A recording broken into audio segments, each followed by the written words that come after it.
everyone in? Go for it, Yeah. Wake. You seem like a very relaxed customer, actually. You know, they say that didgeridoo music is quite meditative. Maybe that's why you're so relaxed all the time. We're rolling, aren't we? We are. Hello. And so in the back we've got your mother, Got Mum. Dalmay. Yeah. Lovely to meet you. Thanks for coming along. E-L-M-A-E. And does Mum come along on all your touring? Oh yeah, mostly. Yeah. I mean, Mum's a musician herself, a singer. A singer from the top end. Oh right. So probably used to the nomadic life of a musician, right? Yep. And do you you had I understand last year you had probably only a couple of weeks at home and the rest was spent touring around, is that right? Yeah. Yeah. You know, so very expensive storage, you know. Is there anything you particularly miss about home when you're away travelling? One thing? Probably just sleeping in my own bed for more than a night. Yeah. Right. Do you did you have a good steak meal last night? Yeah. You ended up going to the grill? The grill was awesome. Very nice. Some Alaskan king crab leg and a bit of butter action. And you've brought a couple of didgeridoos over with you. Is that right? So how many would you own in total? Yeah, I've had over 30. And all in different keys. So yeah, the ones I have here are specifically for Skullfork's Earth Cry, and so I start the opening section is C sharp or D flat, whatever you want to call it. Yeah. And the middle section is A. So you swap off. Oh, excuse me. Bless you. That nice Auckland air. very, very clean city actually. It's really nice. Oh, good. And Mum, how is William to travel with? Is he a good traveller? Oh yes, very experienced. How many children do you have? 4. 4. But William's schedule keeps you quite busy. Yes. Right. Was he a good kid? Yes.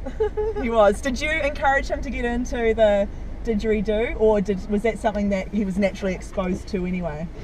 I was actually exposed to it anyway. Right. And yes. Oh, good. So you've got to be pretty proud of him. Yes. I understand that one of the techniques, William, of a didgeridoo player, one of the things you have to master is circular breathing. So what is that for the uninitiated?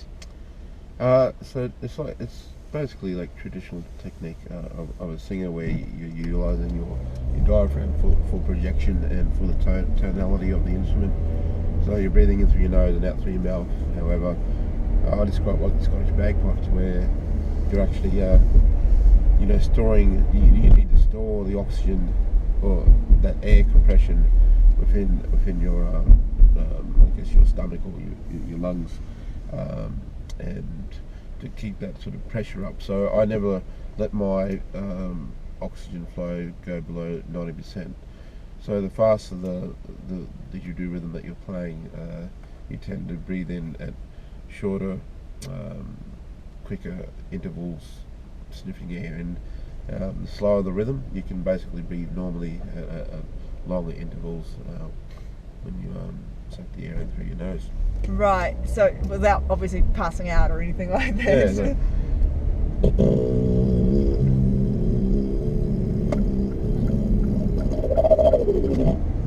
So yeah, you can try that one in the shower. That's outstanding. So you can replicate a didgeridoo noise without the instrument itself. How much of it is about the instrument? Because I saw yesterday you had kind of modified one with a toilet roll and some gaffer tape. How much of the didgeridoo noise is about the performer and how much is about the instrument? It's a bit of both really, because it's kind of like a guitarist, like, picking the guitar and their foot pedals to create that tone, or I guess a musician and a violin, or viola or cello. So your technique has to be in tune with the key or the style of music that you're playing to make it really speak. Right. And so is it true then, so with something like circular breathing, could you feasibly just I don't know, blow bubbles into a glass of water forever and ever without stopping. Yeah, basically, yeah. So I went one step further, 2 steps further. So to attain the circular breathing technique and to achieve it in a much sort of greater sense, you put the energy you do in the bucket of water. However, I went to the extent of filling a willy bin full of water and submerging basically the whole that you do in the water. So what you have there though is because of the pressure of the water, it'll tend to, like, if you're inexperienced or not strong enough, it'll cut out the drone.